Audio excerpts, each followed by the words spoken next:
Hey guys, तो अब सिर्फ फिनाले रह गया है शी हल्क का और ये शो फाइनली पिकअप हुआ अपने सेकंड लास्ट एपिसोड में। ना सिर्फ एपिसोड 8 इस सीजन का सबसे बेस्ट एपिसोड था, लेकिन इस एपिसोड ने फिनाले का सेटअप भी बहुत ज्यादा जबरदस्त किया है। फिनाले होपफुली एक्शन पैक्ड और काफी इमोशनल होगा, लेकिन साथ ही साथ हम कुछ बड़े सरप्राइजेस भी एक्सपेक्ट कर सकते हैं जो कि एमसीयू के फ्यूचर को काफी ज्यादा इंपैक्ट करेंगे। तो इस वीडियो में हम इसी एपिसोड 9 के बारे में डिस्कस करेंगे। शुरू करने से पहले अगर आप इस चैनल पर नए हो तो सब्सक्राइब जरूर कर लेना सो दैट आपको हमारे लेटेस्ट वीडियोस की अपडेट्स रेगुलरली मिल सके। So without wasting any further time, let's get started.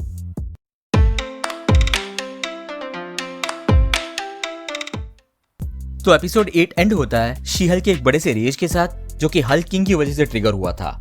Episode 7 के एंड में हम जॉश को जेनिफर के मोबाइल का सारा डेटा कॉपी करते हुए देखते हैं और अब यही उसका personal data Hulk king publicly release कर देता है इस गाला इवेंट में।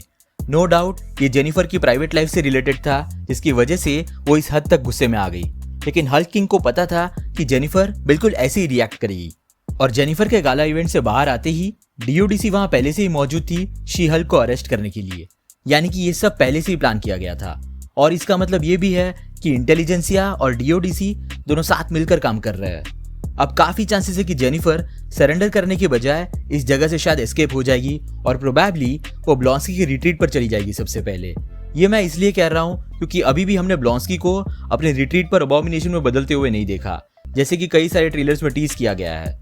और साथ ही साथ एक बिहाइंड द सीन्स वाले ट्रेलर में हम टाइटेनिया को भी उसी रिट्रीट पर देखते हैं और अगर हम ध्यान से देखें तो टाइटेनिया के पीछे और कोई नहीं बल्कि रेकिंग क्रू के बाकी मेंबर्स हैं जिन्होंने जेनिफर पर हमला किया था एपिसोड 3 में।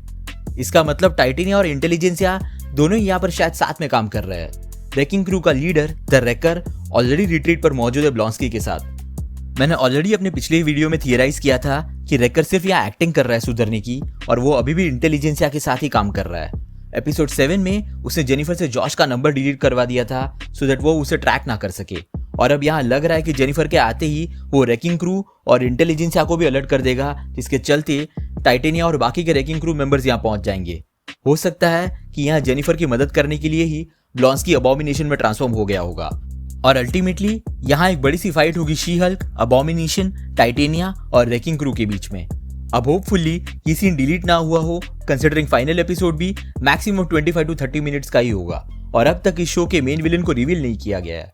इवन तो इंटेलिजेंसिया मेन विलन है, लेकिन उसे कौन चला रहा है इसके ऊपर अभी भी सीक्रेसी बनी हुई है।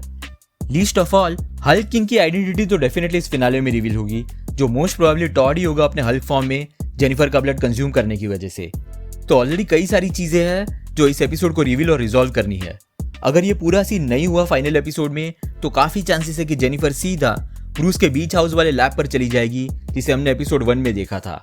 जेनिफर फिलहाल जिस चीज से गुजर रही है वो काफी सिमिलर है ब्रूस के एक्सपीरियंसेस से। इनफैक्ट ब्रूस ने जो लाइन बोली थी एपिसोड 1 में, उस बात को लिटरली अब जेनिफर फील कर सकती है और इस एक्सपीरियंस से गुजरने के बाद बस ब्रूस ही है जो उसके हालत को समझ सकता है। लेकिन जेनिफर को यह नहीं पता कि ब्रूस असल में अर्थ पर नहीं है, तो हो सकता है कि उसे ब्रूस वहां पर ना मिले और वो किसी तरह का मैसेज छोड़ दे ब्रूस के लिए।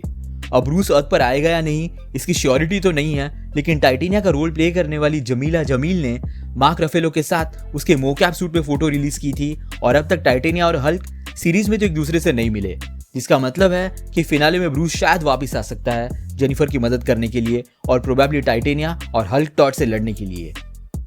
लेकिन ये एपिसोड हल्क के आगे की एमसीयू जर्नी भी टीज कर सकता है। एपिसोड 2 में हमने देखा था कि ब्रूस उसी स्पेसशिप में सकार पर जा रहा है जिसकी वजह से उसका और जेनिफर का एक्सीडेंट हुआ था एपिसोड 1 में। डेफिनेटली यहाँ लग रहा है कि एमसीयू वर्ल्ड वॉर हल्क की स्टोरी लाइन को अडैप्ट करने जा रहा है। वर्ल्ड वॉर हल्क की स्टोरी लाइन अगर आपको डिटेल में जाननी हो तो आप यहाँ ऊपर राइट साइड में आई बटन पर क्लिक करके उस वीडियो को देख सकते हो।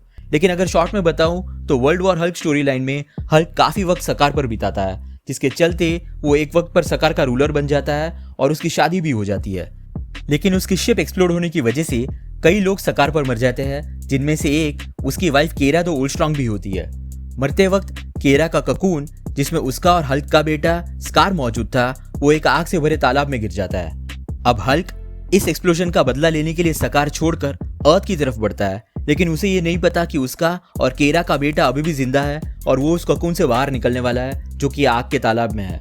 अल्टीमेटली स्कार उस तालाब से बाहर आता है और धीरे धीरे सकार के एक्सट्रीमली हॉस्टाइल एनवायरनमेंट में जिंदा रहना सीखता है और 1 साल में वो एक यंग अडल्ट बन जाता है। कॉमिक्स में स्कार का एनकाउंटर गैलेक्टस और सिल्वर सर्फर के साथ भी हुआ है, और जब उसे अर्थ पर एग्जाइल कर दिया गया था तब उसने शी हल्क और फैंटास्टिक फोर के साथ भी लड़ाई की है। एक वक्त के बाद स्कार ब्रूस बैनर का स्टूडेंट बन जाता है और वो दोनों खुद की एक एवेंजर्स टीम भी बनाते हैं इंटेलिजेंसिया से लड़ने के लिए। तो ये थी स्कार की कॉमिक बुक हिस्ट्री। अब अगर एमसीयू के कंटेक्स्ट में हम देखें तो स्कार सबसे पहले शी हल्क में ही टीज हो सकता है। मोस्ट प्रोबेबली हम उसे शी हल्क के फिनाले के एंडिंग या उसके पोस्ट क्रेडिट सीन में देख सकते हैं, अनलेस कि ब्रूस खुद इसे सकार से लाया हो फाइनल बैटल के लिए, जिसकी पॉसिबिलिटी काफी कम है। लेकिन ये शो एक स्टार्टिंग पॉइंट जरूर साबित हो सकता है और हल्क्स को एमसीयू में लाने के लिए। ऑलमोस्ट 2.5 साल पहले एक और रिपोर्ट आई थी कि थंडरबोल्ट रॉस इस शो में रेड हल्क में ट्रांसफॉर्म हो सकते हैं, जो अगेन काफी ज्यादा पॉसिबल है कंसिडरिंग कॉमिक्स में रेड हल्क इंटेलिजेंसिया ने क्रिएट किया था। लेकिन थंडरबोल्ट रॉस को प्ले करने वाले एक्टर विलियम हर्ट अब नहीं रहे, यानी कि अगर उन्होंने कोई सीन शूट नहीं किए होंगे तो प्रोबेबली रेड हल्क कोई और एक्टर प्ले कर सकता है। कॉमिक्स में थंडरबोल्ट रॉस ही अकेले रेड हल्क नहीं थे, जनरल रॉबर्ट मैवरिक भी रेड हल्क में ट्रांसफॉर्म हुए थे, और इवन थंडरबोल्ट रॉस की बेटी एलिजाबेथ रॉस भी कॉमिक्स में रेड शी हल्क बनी थी। हो सकता है कि वो अब अपीयर हो अपने फादर के बदले। पॉसिबिलिटीज यहाँ एंडलेस है और इसी वजह से इस शो के पास अब पोटेंशियल है एक बहुत ही माइंड ब्लोइंग एंडिंग के साथ खत्म होने का। तो ये थी मेरी थियरी फिनाले को लेके। आपके हिसाब से हल्क किंग कौन हो सकता है, और क्या मैं हल्क और उसका बेटा स्कार दिखेंगे इस एपिसोड में? अपनी थियरीज नीचे कमेंट सेक्शन में जरूर बताना। अगर आपको वीडियो पसंद आया हो तो उसे लाइक जरूर कर देना, और अगर आप इस चैनल पर नए हो तो सब्सक्राइब करना मत भूलना। हम रेगुलरली ऐसी वीडियोस पब्लिश करते हैं। हमारी रिसेंट वीडियोस को देखने के लिए यहाँ पे क्लिक करें। Thank you so much for watching guys, stay safe.